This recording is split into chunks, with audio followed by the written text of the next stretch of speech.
Assalamualaikum warahmatullahi wabarakatuh. Alhamdulillahirrabbilalamin. Pada kesempatan kali ini Pak Ardi bisa menyapa kalian dalam mata pelajaran PJOK. Sebelum kita mulai pembelajaran, mari kita membaca basmalah bersama-sama. Bismillahirrahmanirrahim. Oke anak-anakku yang Pak Ardi cintai karena Allah Ta'ala, untuk kali ini Pak Ardi akan berbagi materi lewat PPT ya, dalam bentuk video seperti itu. Silahkan disimak baik-baik. Selamat menyaksikan. Ya, baik anak-anak, pada kesempatan kali ini kita akan membahas tentang pencak silat.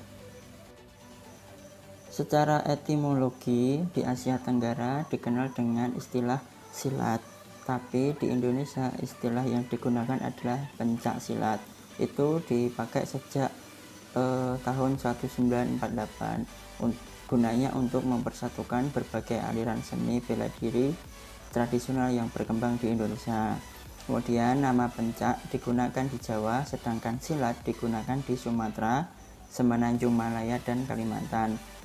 Dan saat ini istilah pencak lebih mengedepankan unsur seni dan penampilan keindahan gerakan, sedangkan silat adalah inti ajaran bela diri dalam pertarungan. Kemudian pengertian pencak silat ada 3 ya Pak Ardi rangkum. Yang A, suatu metode bela diri yang diciptakan untuk mempertahankan diri dari bahaya. Ini adalah pengertian umum. Kemudian B, permainan mempertahankan diri dengan kepandaian menangkis, menyerang, dan membelah diri dengan atau tanpa senjata. Itu menurut KBBI. Kemudian yang C, gerak bela diri tingkat tinggi yang disertai dengan perasaan sehingga penguasa gerak efektif dan tak terkendali. Ini menurut makna yang lainnya. Istilah dalam pencak silat.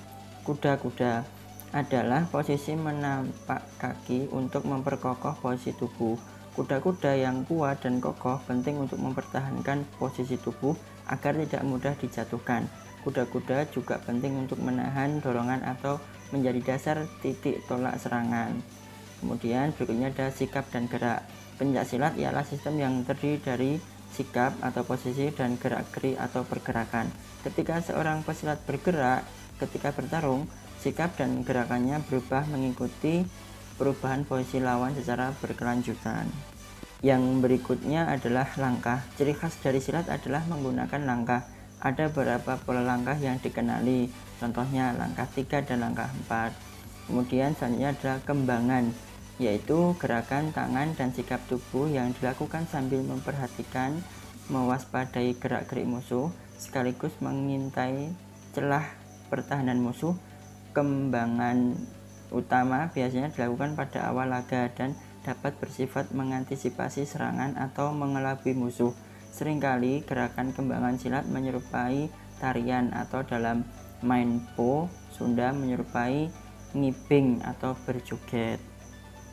Yang berikutnya adalah buah.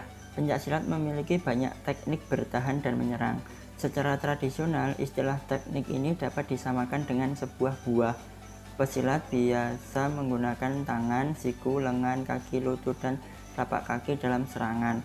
Teknik umum termasuk tendangan, pukulan, sandungan, sapuan, mengunci, melempar, menahan, mematahkan tulang, sendi, dan lain-lain. Yang berikutnya ada jurus. Pesilat berlatih dengan jurus-jurus. Jurus ialah rangkaian gerakan dasar untuk tubuh bagian atas dan bawah yang digunakan sebagai panduan untuk menguasai penggunaan teknik-teknik lanjutan pencak silat saat dilakukan untuk berlatih secara tunggal atau berpasangan. Yang berikutnya adalah sapuan dan guntingan. Adalah salah satu jenis buah atau teknik menjatuhkan musuh dengan menyerang kuda-kuda musuh. Yang berikutnya adalah kuncian. Adalah teknik untuk melumpuhkan lawan agar tidak berdaya, tidak dapat bergerak, atau untuk melucuti senjata musuh. Selanjutnya kita masuk dalam senjata pencak silat. Ada banyak banget ya senjata pencak silat. Yang pertama ada keris, kujang, samping atau linso, galah, cindai, tongkat atau toya, kipas, kerambit atau kuku macan, kemudian ada sabit atau celurit, kemudian ada sundang, rencong, tumbuk lada, gada atau gada, tombak, parang atau golok, kemudian ada trisula, kemudian yang terakhir ada cabang atau cabang itu. Pencaksilat sebagai seni. Ciri khusus lainnya, pencaksilat adalah merupakan bagian dari kesenian. Di daerah-daerah tertentu terdapat tetabuhan atau iringan musik yang khas dan juga terdapat kaidah-kaidah gerak dan irama yang merupakan suatu pendalaman khusus. Pencaksilat sebagai seni harus menurut ketentuan keselarasan, keseimbangan, keserasian antara wirama, wirasa, dan wiraga. Yang berikutnya adalah pencaksilat sebagai bela diri. Pada dasarnya, pencaksilat adalah usaha membela diri agar selamat dari serangan lawan. Dengan demikian, unsur gerakannya terdapat dua bagian, yaitu unsur untuk menyerang dan unsur untuk membela diri, termasuk usaha menyelamatkan diri. Tentunya, hal ini bisa diraih dengan latihan yang tekun. Ini adalah contoh gambar sikap tegak. Dan ini adalah contoh sikap kangkang.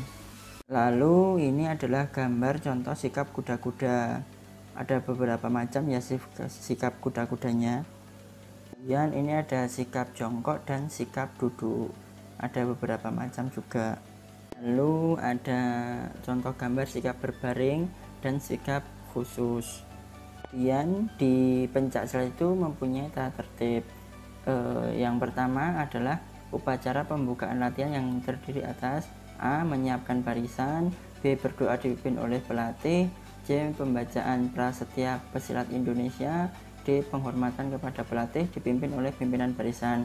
Kemudian nanti acara yang kedua yaitu pemanasan, yang ketiga latihan inti, 4 ada pendinginan, nanti yang kelima ada upacara penutupan latihan diakhiri dengan penghormatan dan berjabat tangan. Oke, kemudian ketika kita sudah belajar tentang pencaksilat secara teori, maka ada beberapa nilai positif ketika kita belajar ataupun mempelajari tentang pencaksilat. Beberapa nilai positif yang diperoleh dalam olahraga bela diri pencaksilat ini adalah yang pertama yaitu kesehatan dan kebugaran, kemudian membangkitkan rasa percaya diri, kemudian melatih ketahanan mental, kemudian mengembangkan kewaspadaan diri yang tinggi, lalu membina sportivitas dan jiwa kesatria, lalu disiplin dan keuletannya yang lebih tinggi gitu. Kemudian salah satu bentuk bahwa kita itu cinta terhadap budaya negara, budaya bangsa kita sendiri, seperti itu. Nah, anak-anakku yang baru dicintai karena Allah Ta'ala, itu tadi materi kita hari ini.